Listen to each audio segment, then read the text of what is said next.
جو ہو ضرورت حسین سے، اور تو نار ہے وہ نور، تو ذرہ وہ آفتاب، کیسے یزید لے گا تو بیعت حسین سے؟ لعنت ادھر ملے گی ادھر شعلے نار کے، مہنگی بہت پڑے گی عداوت حسین سے، مہنگی بہت پڑے گی عداوت حسین سے، اور لاشیں غریب پہ گر پڑے شہ تھام کر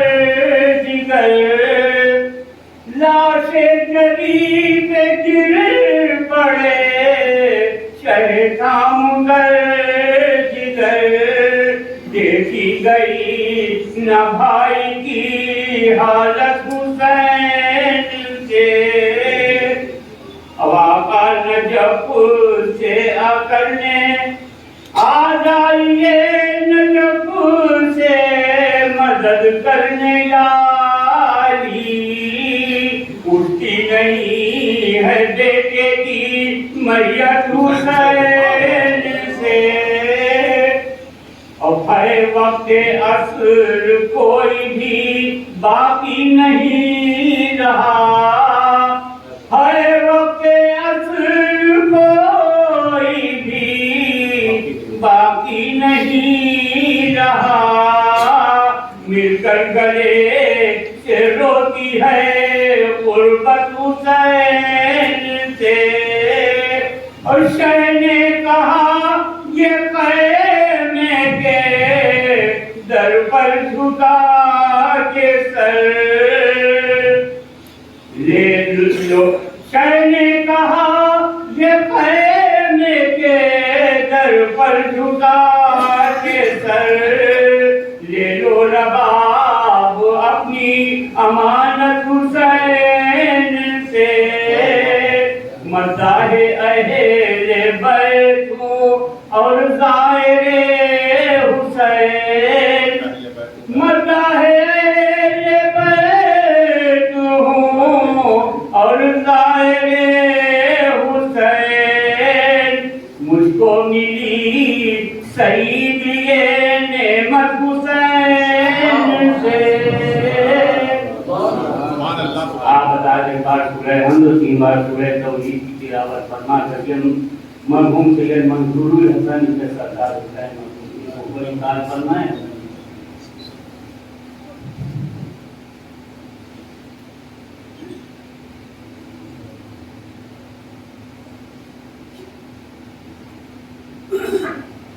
مرحوم نظرانہ حقیقت کا سلسلہ کی تمام ہوتا ہے۔ میں معتبرانہ ملتمسوں حجت الاسلام والمسلمین عالی جناب مولانا سید کوثر عباس زیدی صاحب خدا سے تشریف لائیں، اس مجلس کو خطاب فرمائیں پر محمد و آل محمد صلی اللہ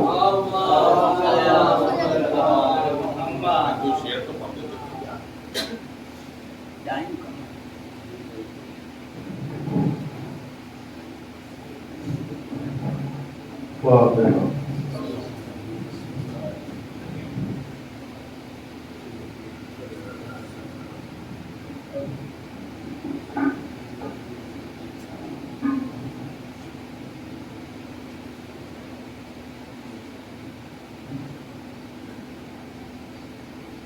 دعا سے ایک مرتبہ صلی الحمد اور 3 مرتبہ صلی اخلاص کی تلاوت فرما کر مرحوم سید منظور الحسن ابن سید سردار حسین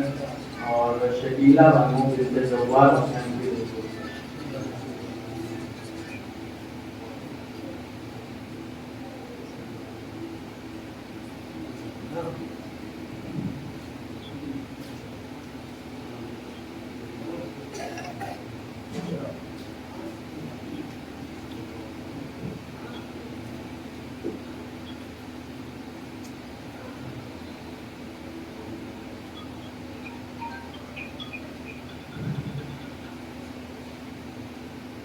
لا حول ولا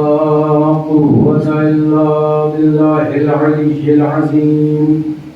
أعوذ بالله من الشيطان الرجيم بسم الله الرحمن الرحيم الحمد لله رب العالمين الصلاة والسلام التحية والإكرام على النبي الأمي العربي القرشي المكي المدني الهاشمي سيدنا ونبينا وطبيب قلوبنا وحبيب نفوسنا جد المشرقين أبو الحسنين أبي القاسم محمد وعلى أهل بيته الطيبين الطاهرين المظلومين المعصومين المنتخبين المنتجبين ولعنة الله على أعدائهم أجمعين من يومنا هذا إلى قيام يوم الدين. أما بعد فقد قال الله تبارك وتعالى في كتابه الكريم وهو أصدق الصادقين وقوله الحق. بسم الله الرحمن الرحيم. من جاء بالحسنة فله عشر أمثالها ومن جاء بالسيئة فلا يجزى إلا مثلها وهم لا يظلمون.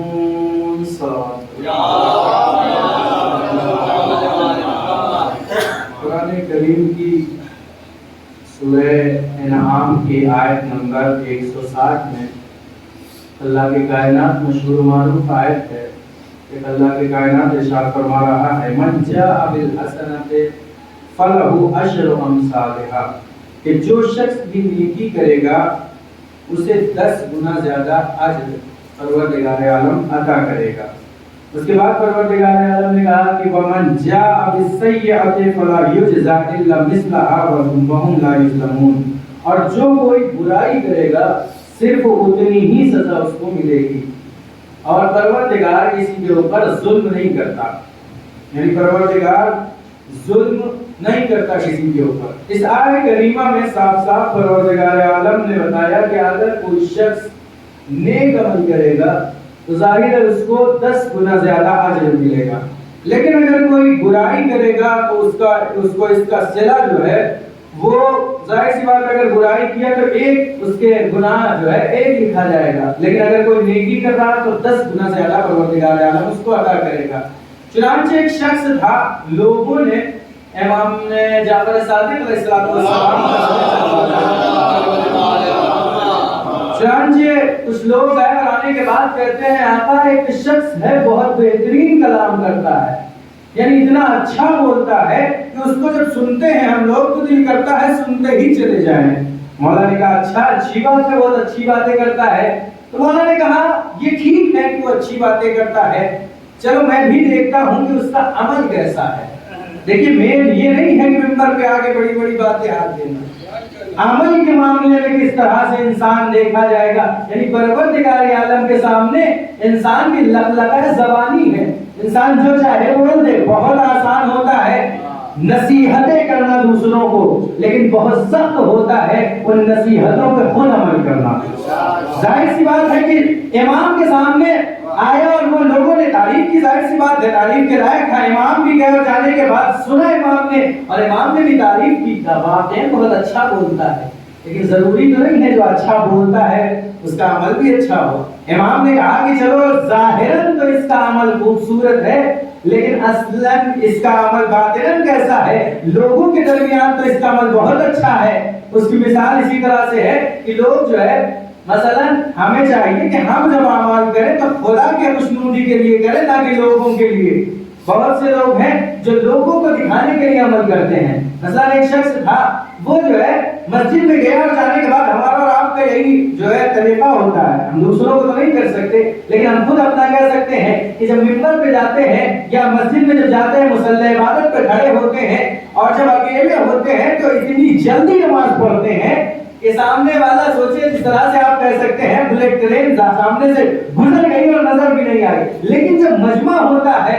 لوگوں کے درمیان ہوتے ہیں, تو قرأت کا انداز یہ ہوتا ہے کہ ایک ایک لفظ زبر زیر پیش ظاہر ہو رہا ہے. ایسا معلوم ہوتا ہے کہ ان کا زبر بھی ظاہر ہو رہا ہے, پیش بھی ظاہر ہو رہا ہے, مد بھی ظاہر ہو رہا ہے, لین کی بھی, یعنی جتنے بھی قوانین قواعد ہیں